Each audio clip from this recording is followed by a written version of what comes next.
আমরা মোটা দাগে বলতে পারি হাঁটুর সামনের দিকে যে ব্যথাগুলি হয় এগুলির প্রধান কারণ হতে পারে, যেমন এখানে দেখতে পাচ্ছেন হাঁটুর সামনে একটা রগ আছে বা টেন্ডন বলি আমরা, এটা প্যাটেলার এটাকে বলি আমরা কোয়াড্রিসেপস টেন্ডন, এটাকে বলি আমরা প্যাটেলার টেন্ডন।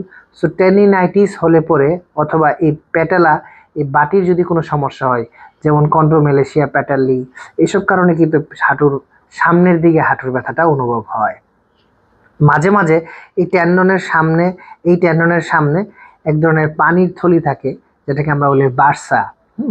তো এই বার্সা বা পানির থলি, যেটা কিনা আল্লাহ তাআলা আমাদের ফ্রিকশন বা ঘর্ষণ প্রতিরোধ করার জন্য দিয়ে দিয়েছে, এখানে বাতের কারণে অথবা ট্রমার কারণে অতিরিক্ত পানি জমে ইনফ্লামেশন বা প্রদাহ হয়, তখন এটাকে আমরা বলি বার্সাইটিস। এটার কারণেও পেইন হতে পারে।